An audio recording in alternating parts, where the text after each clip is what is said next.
Welcome back to yet another episode of the Bleed Los podcast. And boy, do we have a lot of rumors and topics to go over today, from the non-tender deadline to Cody Bellinger's possible reunion. But before we get into all of that, let's thank our sponsor, BetOnline. BetOnline is the world's most trusted betting platform and your number one source for online betting. From the earliest odds to in-game live betting, BetOnline provides you with all the action and the ability to watch the games as they happen. With the largest selection of odds in everything from football, NBA, college basketball, NHL, UFC, and MMA, you name it, we have it. Head to BetOnline today and get in on the action with America's most trusted site for online wagering. BetOnline, the game starts here. And joining me for today's episode is new Dodgers Beat contributor Alvin Garcia. Alvin, thank you for taking the time to join the show, and we're excited to introduce you to the audience we have here and welcome you to the Bleed Los family. So thanks again for joining us tonight. No, you're welcome. Really excited to be here. Yeah, there's a lot of stuff to talk about, but before we get into that, let's kind of get into you. I feel like you've done a lot of writing throughout, the past couple of years for a variety of different blogs, whether it's your work on Fansided and then kind of getting over here for Dodgers Beat. What's a brief summary for our listeners who haven't followed you? Where can they follow you? What social media platform do you use the most? Give us all the details on that before we start getting into all the stuff we're going to talk about tonight. Okay, yeah. So Twitter X is mostly my thing. Right here at Alvin Mano Garcia. That's gonna be my handle of most of my social, Instagram and TikTok, all that stuff. I've been writing for about 2 years, 2 years and a half now. Again, fan-sided, doing my own thing, news break as well. I just want to get my name out there. But this is the first time actually writing for my team. So I write for other teams and in general MLB. Have been an MLB fan since forever. Uh, but this is the first time I'm out there with my team, and I'm very excited I'll be part of here at Dodgers Beat. Yeah, from the work I've seen and I've read of yours, truly good writer. I mean, especially for only doing it for 2 years, you clearly know what you're doing. And I saw you kind of have been around the pond. You've done some Diamondbacks work as well, and now you finally get to join the real squad, and that is the Los Angeles Dodgers. It's really easy to write about these guys. There seems to be, they're always in contention. They're always looking to add. I mean, look, we had like the Juan Soto rumors. We got the Cody Bellinger stuff, all like that. So clearly a lot of stuff to get the content rolling. So we're really excited to have you on board, whether you're joining the show like today or whatever you got working on the website. But first thing is first is the non-tender deadline was I believe this past Friday. Dodgers got to work to start off the day. I guess we'll go with the 2 1-year contracts that they actually agreed to avoid arbitration. And that was the 1-year deals with Tony Gonsolin and Dustin May. There was a lot of fans, a lot of, some reporters. I know MLB Trade Rumors, when they put out their non-tender predictions, Dustin May was a name that they kind of put on there just because of how uncertain his health was, how kind of Mm-hmm. up and down his career has been. Going with those two guys, are you shocked that the Dodgers are bringing them back without going through the arbitration process altogether? Not really. They have to show a little bit more. They're homegrown. They have to show a little bit more on the Dodgers uniform to see what they can do. But if they get injured again, that's gotta be a hard sell for fans. But so far, not surprised at all. I think the big one is Dustin May. And before we Yeah. get into Gonsolin, May is very intriguing because I've stated time and time again that if you look at him, if you were just a baseball fan that watches the game on your TV screen or you're watching highlights, Dustin May has one of the nastiest repertoires in baseball. When this Yes. guy is clicking, I've seen him up close and personal for a few starts. It's just the health is the big concern for him. If you're in Andrew Friedman's chair, you're looking at Dustin May. I imagine he's going to want to be a starter. He's earned 2 trips to the starting rotation in his career thus far. I imagine he still wants that for, entering the 2025 season, especially if everything is good to go and he's fully healthy. However, I've seen a lot of fans speculate online, maybe due to his health and the type of pitches he throws with the intensity and the violent nature of his mechanics, he could be better suited for the bullpen. What camp are you currently in I agree. especially with how the starting rotation is kind of shaking out right now. If, say, the Dodgers didn't make a single move. Well, if they didn't do a single move, we kind of need him in the star rotation. But I do think I'm in the camp with the bullpen. I think his mechanics are too violent. He throws really fast, and like we saw Walker Buehler, that's another hot take I have. But Walker Buehler can also be a great piece of the bullpen, which I know nobody wants. But the mechanics, the speed, the kind of pitch he's throwing, I think he's going to be a great piece in the bullpen. But will he want that, or the fans want that, or depending on the starting rotation? If we don't get Snell, Sasaki, Burns, whatever, um, we might need to go ahead and do May again with the rotation. Yeah, and I've made the joke before where, if you look at a player's career health-wise, Dustin May's career high in innings came in the 2020 season, and that was a 60-game shortened Yep. year, so that's kind of concerning there. When he is on the field, before he had the 2021 Tommy John, he had a 13 point something K rate. Like, this guy does have the arsenal to be a nasty starter. He does have a great arsenal, and looking at everything involved with a bullpen arm, only going 1 inning, 2 inning max. It'll be interesting to see what the Dodgers do with him, because I do imagine they're going to add starters, whether it's free agency or trade. They've been rumored with every single big name Yep. on the board, whether it's Blake Snell, Max Fried, you name it. Garrett Crochet's been thrown out there in trade talks right now. I said at the beginning of the offseason that I'm pretty sure it's a safe bet that they're going to get at least one of the top 5 starters, just because of sure necessity. There's a Mm-hmm. lot of question marks in the rotation. That's where Tony Gonsolin comes in. And this is the guy who last year tried his best to return. I think if the Dodgers desperately needed him, he would have pitched some meaningful innings. However, we saw in October that they got it done with just those 3 starters and the dogs in the bullpen. So Gonsolin was not needed. He looked really good in his rehab outings in AAA last year.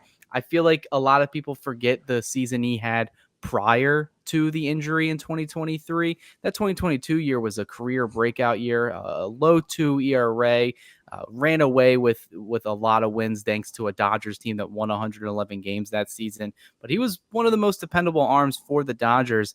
Fortunately, as the Tommy John surgery, has to recover for an entire season. What are you expecting from the Catman, this upcoming year? You look at I think it was like almost $5.5 million that the Dodgers got him to a deal for. Have to imagine he's going to be in the rotation. What are your overall thoughts on I him? like him in the rotation. He's a workhorse. He can go long innings. He can pitch, and he can round around it. I mean, play with his arsenal, and he's just not a 1-2 punch guy. He's pretty. He can confuse batters all the time. So I think he's a good guy for the rotation. Uh, Again, depends on health. But I do think it had to be done. We need more eyes on him as a Dodger. He's a homegrown, and we want to keep him like that, just like Walker Buehler, Kershaw, or stuff like that. Yeah, Dodgers have options in their starting rotation. They've kind of alluded to a 6-man rotation for the 2025 Mm. season. Makes all the sense in the world. I mean, are there any arguments from you in that regard? Like, Not really, especially with all the arms we actually have. If we actually bring all the arms we have from the IL, from Tyler Glasnow to even forgot his name, Gavin Stone. Sorry, we have all those kinds of people just sitting around, and a 6-man rotation seems to be uh, ideal. And we even saw that in the playoffs with Bueller. Bueller had maybe like 8-10 days of rest in between starts, so. Uh, I don't think the rest is bad for the rotation. yeah, I think it makes all the sense in the world. I think adding an extra arm in the starting rotation, it is a risk. Some of the downsides to it would just be, say one of those guys, one of the links in the chain link fence falls, then do you have to ask those guys to go back to 5 days normal rest? Mm, It'll be an interesting dilemma, I guess, the Dodgers have to deal with. However, I think they have enough pitching depth to get around it, especially, like I said, I think they're going to add at least 1 or 2 yeah, starters, so it really makes sense to divide that workload. And Jeff Spiegel from Dodger Blue put out a nice chart on why the Dodgers are heavily invested in a lot of starters out there. It's because just the health and concerns of past injury. Yamamoto had the shoulder injury. Glass now, I mean, I love the guy. He's similar in that Dustin May category where it's like when he's on, he's one of the best starting pitchers in the game, but he has to be on the field, on the mound to throw those pitches to be the best pitcher in the game. You got Gavin Stone. You already mentioned his name. He's out pretty much all next year, more Hmm. than likely. River Ryan is another arm. Emmett Sheehan, he's probably not going to come back until at earliest the second half of next season. So there are some holes. The Dodgers, they have some other pitchers to fill in that depth, especially with May and Gonsolin coming back. So I expect them to have a big impact on this team next year. The one thing I'll touch on and see if you have any thoughts on it is Dustin May could possibly be part of some sort of trade package. Maybe they want to get this guy, locked up to the 1 year commitment and then be able to trade him. I've seen his name thrown out there in trade talk as well. Is Dustin May, given his talent, worth keeping, especially with bullpens kind of changing year in and year out? It really depends on what we're getting back. Because, for example, that trade they had, the Kansas City Royals had with the Reds, I think it was a good move for each team. But man, we could have got India. That's what I was thinking about. We couldn't throw a better package for them. That's a good second baseman, and I didn't thought the Reds were going to go through with that. But I mean, it depends. Dustin May depends on what we're getting back. If we're getting our younger similar arm or any other holes we're needing in the infield, which that's another thing. But then we might consider. But if he's going to go into the bullpen, we want to try to keep May. If he stays healthy, he's going to be an amazing arm. If we put him in the bullpen or even like a 6-man rotation, it would just be the 6 man. It can be great for us. Yeah, I definitely agree with that. However, the downside to the non-tender deadline, and it's something that I kind of knew was inevitably going to happen. I put it in my off-season predictions for the non-tender deadline, and Brent Honeywell, unfortunately, was the guy that had to pay the price. The Dodgers on Friday announced that they have non-tendered contracts to Brent Honeywell Jr. and Zach Loge. Any surprises there at all, considering the business side of the sport? Not really. I Honeywell was. I know fans love Honeywell. He's a Dodgers legend. But his numbers were not translating to the Dodgers were looking for in 2025. Maybe he will come back. Maybe he might, like you said on Twitter, maybe a minor league deal. That could be helpful for both parties, but not surprised at all. Honeywell numbers, especially at the postseason, were not that great. So no, not surprised. Yeah, Honeywell, I mean, I understand why he was a fan favorite. He kind of took one for the team per se. Hmm. He pitched the innings, the bulk innings, gave up the runs, to set up the team for the next day.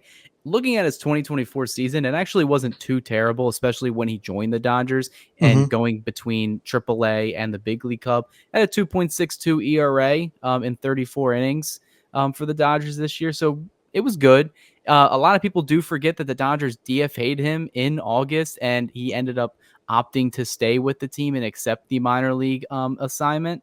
So that speaks volumes to Honeywell and Definitely. his what he wanted to do. He wanted to stay with the team. He obviously, betted on himself to hopefully get the call to come back to the big league club, and he ended up getting a ring out of it. So that's kind of why I tweeted out that it kind of makes sense that he more than likely would probably re-sign with the Dodgers on a minor league deal with some sort of invitation to spring training. And Kelly McDaniel from I believe MLB Trade Rumors tweeted it out saying it's not the end all be all when pre-arbitration guys get non-tendered. It's really a way for guys or for organizations to clear that player from the 40 man and hopefully they Hmm. can retain them to bring them back in the organization, because at the end of the day, that's why Honeywell just was the odd man out. He was a pre-arbitration player with zero minor league options. So he had to 100% be on the 26 man opening day roster. And as of right now, even how this bullpen's shaking out, and the rotation, he's not a lock to make the team. And I don't think the Dodgers want to go into spring training with his, playing status kind of in a little bit of cloudy gray air there. So do you think the Dodgers will bring him back? Like, do you want him to come back? Are you a vibes guy, or do you want the Dodgers? Because it kind of seems like they already went into another option, and we'll talk about that later with Gallegos. But what's your thoughts on, do you want Honeywell back? Is the question. As a fan, yes. He brings the whole '90s vibe into the team. he's he's just great. Again, I his stuff is, not his stats are you were mentioning, but his stuff is his pitching mechanics, all that stuff. He got hammered in that game five, um, or no, game four. Game Sorry. 4, yep. Yeah. But I know he took it for a team. But I don't know. It depends. Again, if Gallegos looks good, that's the one that, or we can get another piece. Maybe Devin Williams that we're talking something like that. So it depends. But it's not bad to have, like you said, minor league contract. It's okay, and if he can achieve and excel, that's great. Great for the team. But if he gets something better out there, well, better for him.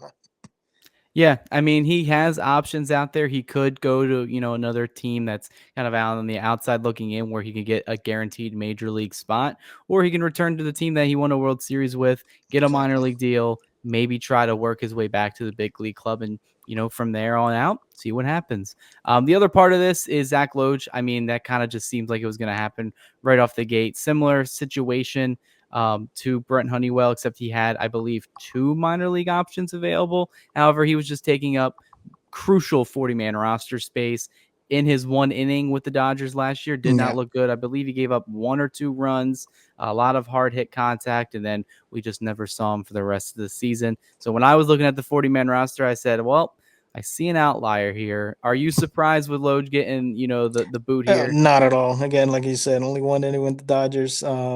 He was on the way out.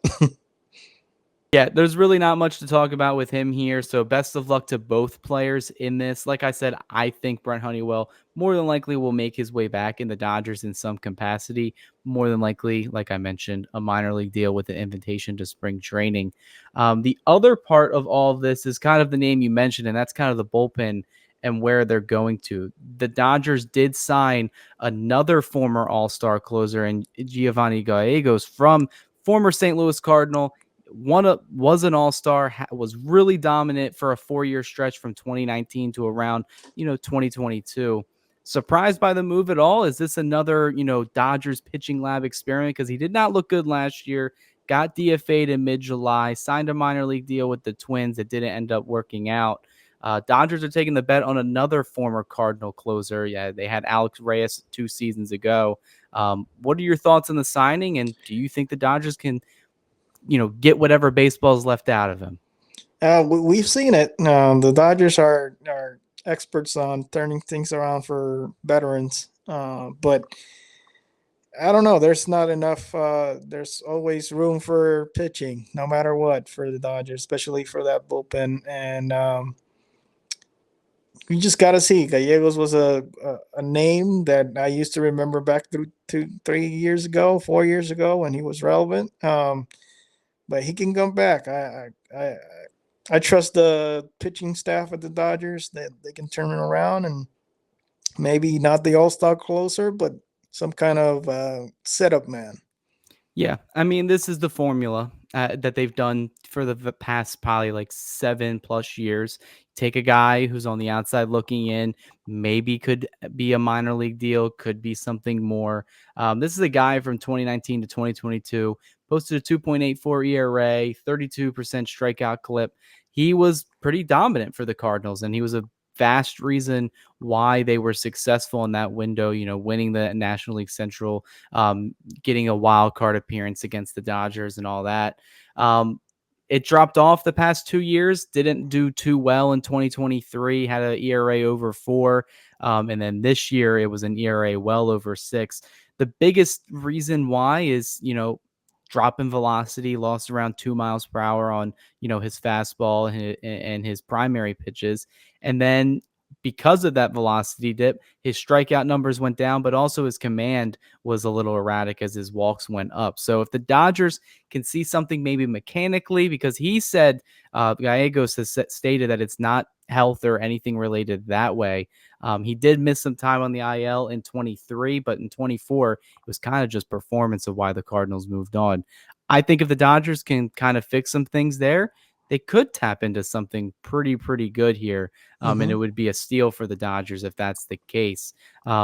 When you're looking at the bullpen, I mean, you still got some guys that the Dodgers can re-sign, but I feel like the bullpen is still in a good spot for 2025. Are any ideas who else you would go out there and say the free agent market? You mentioned Devin Williams. Is that a name that's intriguing you? Yeah, Devin Williams definitely. I didn't hear some stuff in Twitter of his agent. Well, one of the not his agent, Milwaukee's former Milwaukee Brewers closer Jeffress. Uh, that man that agent was trying to get Devin Williams to sign with him, but I guess there's some stuff going around with him, and I guess he wants to get paid a lot of money. But I think that you when you bring a person like Devin Williams to LA, you're gonna win. Winning changes everybody. Winning makes everybody want to play as a team, and we have a culture here in LA that's very different than Milwaukee. Milwaukee always they're putting scraps. That they put great teams, but they're not trying to invest. Like Willie Adames, probably not going to be a Brewer next year. So Devin Williams could be a great trade candidate, and that, that's just intriguing for me. Bringing back training, that's like a must for me. Maybe you know, there's other options. There's Miller at the Oakland A's. There's the Nationals, just the non-tender Finnegan, their closer. So there are a couple options out there, but Devin Williams definitely is top for me. Yeah, I think I know exactly what video you're talking about. I think it was his former agent actually Yeah. was on TikTok. He posted a bunch of videos. Very intriguing guy, but I did see the videos specifically talking about Devin Williams. And from what my understanding of it is kind of just anytime a player and a team goes through the arbitration process, it kind of causes a divide right there. It's a very awkward thing to put players and the organization in where they shoot one number and say, hey, no, you're worth this. And the player says, well, I think I'm worth more. I mean, it's like talking salary with your daytime job. It's a very awkward situation. It's stressful for both sides. And in this case, the Brewers, they've had a history of trading guys in their final years of arbitration. Josh Hader, he got moved during his contract year to the San Diego Padres. We saw how that worked out for them. Devin Williams, I mean, there's not many teams trading closers right now. So I imagine the Brewers are trying to shop him. And if they can find a suitor to get some, whether, a replacement for Willie Adames, something on the offensive side, because the Brewers have, traditionally have had pitching, whether it's in the Oh rotation yeah. or in the bullpen. Their big thing is offense that they're always trying to get. Last year, they kind of actually went a complete 180 with it. They had a really good OPS as a team. Reese Hoskins brought some power from first base. Willie Adames was one of the better offensive shortstops. They kind of got improvement. Christian Yelich for the first half of the season was like looking like his 2019 MVP self. They ended up just not getting it done in the postseason yet again, in large part to Devin Williams, which I imagine they will hold that against him in his arbitration hearing. Yes, Um, definitely. so I think it's kind of the Brewers put together competitive teams, like you said, but they're very penny pinching about it. They're going to try to save whatever dollar they can. They're very similar to the Tampa Bay Rays, the Oakland A's, these small market teams that, cry that they don't have money. I imagine Williams would definitely be open to a trade, especially to a contender like LA. And despite some of the failures he's had in the postseason, I would 100% be on board of that. There's something I like, and we talked about this on the show with Carlos, myself. We've all were kind of in agreement. There's just something about having a guy who was guaranteed to get the ninth inning every single time out when your team is in the lead. Do you value that as well as a closer? Because it feels like the Dodgers haven't had that since Kenley Jansen. Yes, I do. I do. Especially, I watch a lot of Mets baseball, and that when Diaz was dominant back in 2022, 2000. That was just incredible having that show. People waiting for that closer. And again, I haven't seen that in LA since Jensen. And during the offset, this postseason was the bullpen was doing great, but every time the nine inning came in, it was just very nerve wracking. Yeah, it's a different animal. I mean, for anyone that's either played baseball or watched baseball, even like as a fan in the stands, there's some theatrics with it, like Diaz. The Dodgers tried. I give them credit. They tried to find a closer. It seems like it's been a carousel ride. First you get Evan Phillips in there. It ended up turning into Blake Trining kind of at the end of the year, and then we saw in the World Series, it wasn't really about. It was closer by committee, like how it has been Yeah. since Jansen left in free agency in 21. I would 100% be down if they bring Blake Trinan back. I imagine he is coming back. I've mentioned that before on this show, and then kind of in some of my work at Dodgers Beat. Um, Other than that, I feel like the bullpen's in a really good spot, and I'm hoping that they continue to add to the rotation and the offense. Uh, the two things that kind of have some holes in there right now.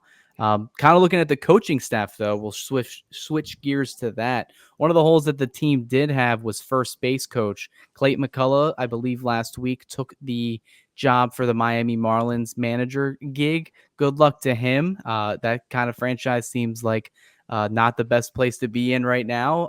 They lost one of the better managers, and young managers, and Skip Schumacher, who a lot of Dodger fans were clamoring for to replace Dave Roberts if they lost the playoffs. That's not going to happen. Schumacher is just so scared from coaching again. He's not even managing a team anymore. Yeah, I believe he joined the team in the front office. So, That's correct. Yes. do you remember which team it is? Is it the Cardinals? uh, I do I not. don't know. I'll have to look that up. I know he's not managing again, and I thought he did a really good job, especially his Oh, first year definitely. there. But Clayton McCullough was the first base coach for the Dodgers for the past, couple seasons. Um, he will be replaced by former third base coach Chris Woodward, who, if you guys remember, left the Dodgers after the 2018 season, took the Texas Rangers gig and just did not have a good time there as their Oh no. manager. Ended up getting replaced by future Hall of Famer Bruce Bochy, and they ended up winning a World Series his first year there. So I mean, it kind of makes sense. Woodward, very familiar with Dave Roberts, very familiar with the team. He actually got rehired after he was fired from the Rangers in the Dodgers kind of back office setting, did a lot of infield drills with some players, travel with the team and such like that. Are you shocked? Is it a big impact, especially after Ohtani stole 50 bases this year? The Dodgers kind of seemed like they were aggressive on the bases. What are you expecting from, Woodward? Do you expect any of the stuff to change? What's your whole thoughts on this move? I think he's gonna just we're gonna be the same. Yeah, we're gonna be exactly the same. And the aggressiveness and the base paths not only a Dodgers thing, is league wide. We saw Del Cruz stealing a lot. And again, Otani as well. So I don't think that's going to change at all. We're just a familiar face that is going to help Dave Roberts keep this team going. And before Schumacher, he signed with the Rangers. That was front office. There we go. He joined a recent World Series champion, the Texas Rangers. Yeah, I think the Dodgers are going to be very similar to what they have been doing the past couple of years. You mentioned with the bases getting bigger, the distance shorting between second, first, and third and second, whatever. Stolen bases have gone up. Dodgers have been really aggressive this season. They were hyper aggressive in large part to Ohtani stealing over 50 bases. I mean, the Dodgers, they haven't necessarily been, a speedy group of runners the past couple of years, even though that's something that historically the franchise has kind of been built on, especially in Mhm. the early years, like 50s and the 60s, with a lot of those guys getting up there and stolen bases. The big thing for me is that now Dino Abel is going to be switching from the infield coaching, doing the drills with them to now the outfield. and Woodward is going to be working with the infield group. From someone that's been kind of up close and personal, especially covering the game when they travel here on the East Coast, you see these coaches. A lot of people say the manager has a lot of input in the game, which I do agree to a certain extent, like bullpen, management, stuff like that, especially in October. That can make or break your team, as we've seen so often the last 13 years. But behind the scenes, these coaches that are just at first and third base, they're doing so many other things behind, closed doors, training the players, practicing with the players, getting those players right. Woodward is definitely familiar with the club. He's been with Dave Roberts' staff since he was hired in 2016, and like I said, left after the 2018 season. And they did a good job there as well, especially the infield side, which he was the main guy there in those early years. And the Dodgers infield defense back then was really, really good. They were really good last year, and I expect them to take another step forward this year, especially if they make a move or two.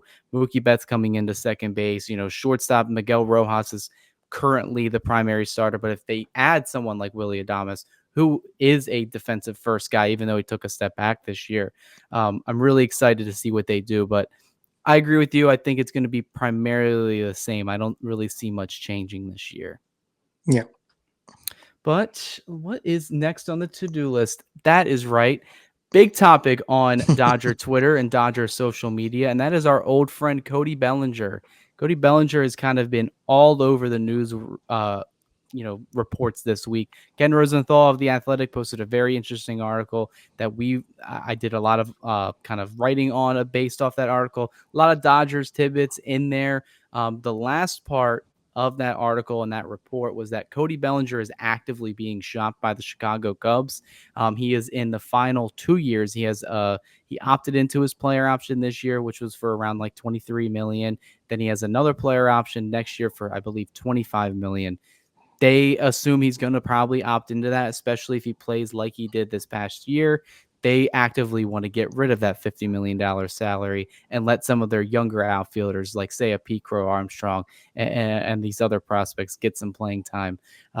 It's kind of crazy because he won Comeback Player of the Year. He was a very big piece of the Cubs that just missed one game in the wild card round in 23, and now they're actively trying to get rid of this guy. I feel like the Dodgers have been a part of that, especially the seasons we watched.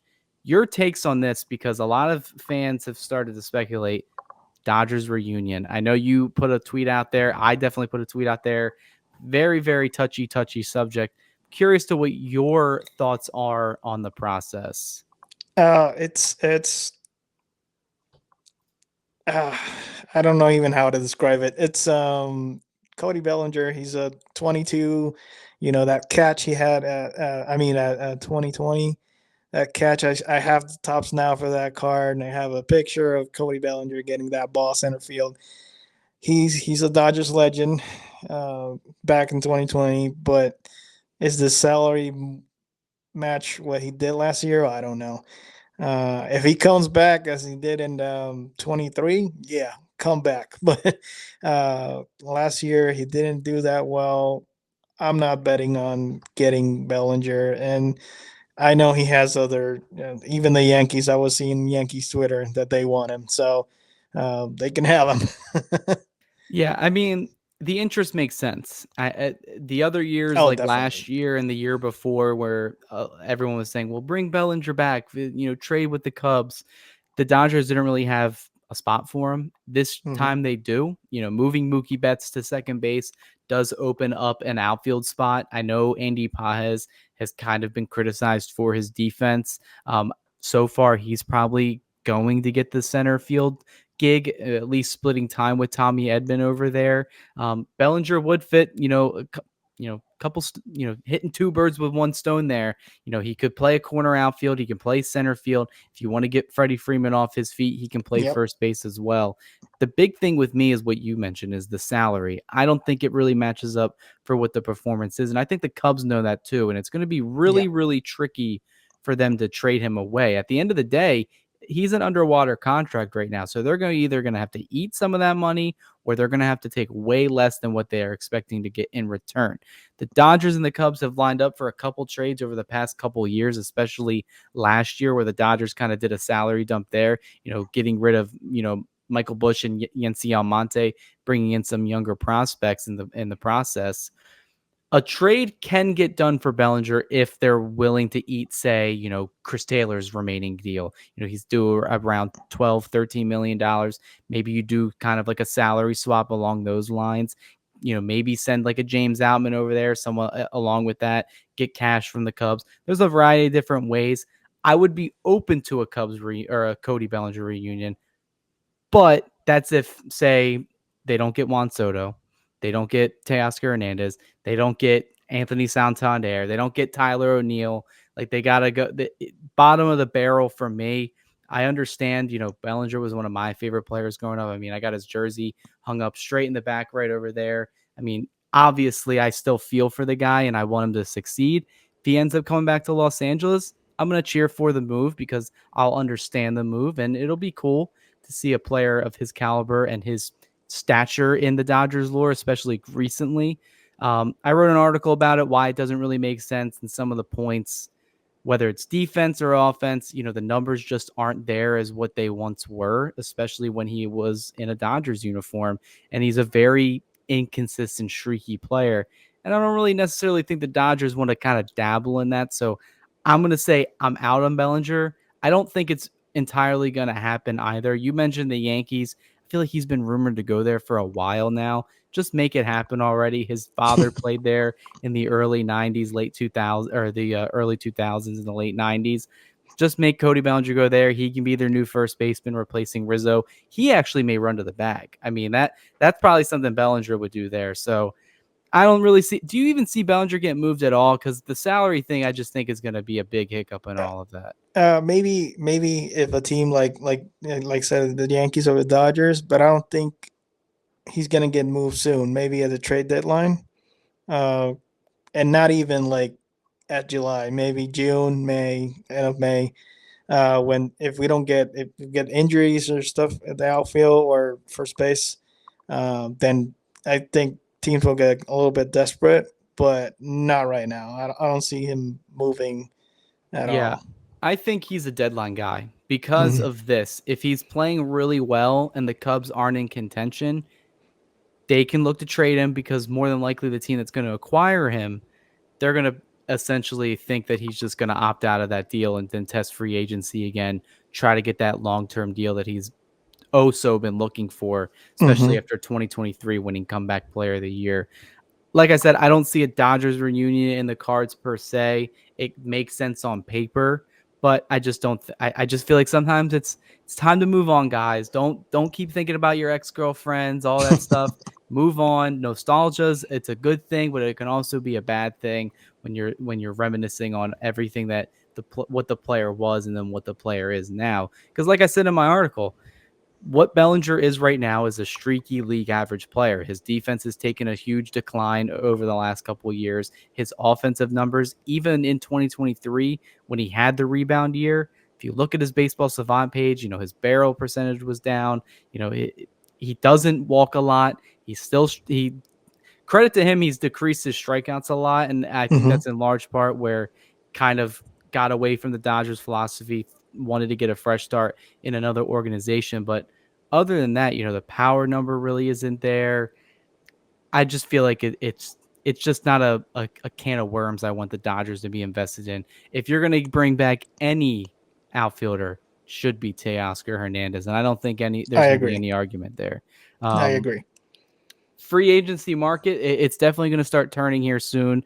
Last note we'll get on this, and I know you disagree with it with the Juan Soto thing. A report came out today saying that he's going to start fielding offers. Do you expect the Dodgers to be a really serious suitor for this guy? Because I've said for the right price, for the right years, and if he wants to win, it makes sense.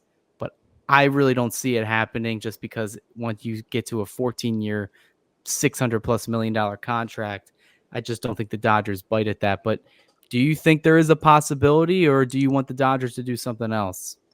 It doesn't hurt. It doesn't hurt to go after him. But the only thing that the Dodgers can sell him is the the championship mentality that the Dodgers are winning every year. But he might need to take a pay cut for that one, especially with the rumors of the Mets doing 660. That's not something that I see the Dodgers doing at all. Uh, but if he wants to win, yeah, definitely. He can take a little bit of pay cut, which it's a lot still, probably for him. And but yeah, I do see the possibility. With For me, he's not the priority. I would get something like pitching and maybe a shortstop, like Willie Adames or something like that. But if if he wants to be in LA, yeah, definitely we'll take him. Yeah, I think it really just depends on what contract he's looking for. The big thing I think you can throw in there is potential opt outs, whether it's player or club option. More than likely, it's going to be a player thing. That's usually what Scott Boras would try to get in for his clients. Um, I mentioned it last week on the live. Infinite Dodger on X, he put out a great way to like offer or entice Juan Soto to kind of come here with opt outs, and that is to offer him, that long term deal of like 12 or 14 years, but have opt outs after the third, fourth, or maybe fifth year. Front load the contract, give him like 55, $60 million. It looks crazy on paper, but Otani deferred all that so you could bring in star talent, and then he has a chance to opt out and then Hmm. test free agency again. And then with inflation, MLB contract values going up, he has a chance to get another long term, multi year deal, 10 Yeah, plus. he's young too. So he could So do it theoretically. I think him and Scott Boras take the safe bet and just get the long term deal with the most money. And you mentioned the New York Mets is in my head where he is more than likely going to go. Seems like Steve Cohen is definitely hell bent on trying to bring Juan Soto to Queens to try to beat the Dodgers this time in the NLCS. So we'll see what happens with that. It's definitely going to be an ongoing story. I think if he starts fielding offers right now, with Thanksgiving coming up this week, I imagine he wants to try to either be signed by the winter meetings or during the winter meetings, which are in the middle of December. So it's definitely something I'm going to keep an eye on because I'm very interested to see what the years and the contract number is because I don't see anyone beating the 10-year, $700 million Otani contract, even though it's a current value of $460 million or whatever, the MLB Players Association value it as. It's going to be an interesting deal. And if he goes to the Dodgers, I mean, look out for the online hate. If he doesn't go back to the Yankees, look out for my online, clowning of that organization, especially after the World Series. Um, but yeah, I mean, there's really nothing else to touch on tonight. We are going to be going live on Wednesday, right before Thanksgiving, to kind of touch on whatever news, rumors, or else comes through. But Alvin, I'll leave you the floor again. This time, where can anybody find you? Obviously, you're writing for Dodgers Beat now. We'll definitely have you on here again. But go ahead and floor is yours. Where can people find you? yeah, again, they can find me all in Alvin Mano Garcia. I have it right here, and it's Alvin Mano Garcia. Mostly all my socials are the same handle. Again, super happy to be here, part of the Dodgers Beat, and expect more articles from me this week, next week, and after that. Yeah, I mean, it's great to have another writer on board, especially one that's going to be writing, more and more a day. We're trying to pump out more and more content, whether it's on the website or on this YouTube channel. But yeah, Alvin, thank you for joining us today. It's great to get some insight from other fans and other, writers out there to see kind of what they're thinking so far, especially of the, the little minor moves that the Dodgers have made to kick off their off season. Obviously, make sure you guys all like and subscribe to the channel. It does help us grow. We reached 10K during the playoff run. We're hoping to kind of double that before, we get to the next 2025 season, before that Japan series. Like I said, We are going to go live more than likely on Wednesday, and we have a lot of player interviews. They had the Shohei Ohtani lookalike competition. That's up on our YouTube page right now as well, if you guys want to check that out. Any other player interviews, especially from their autograph fan events. Roger, Alicia, they all got them on our page right now as well. So, but that'll do it for this episode of the Bleed Los podcast. We will see you for the next one. And this episode was brought to you by Bet Online.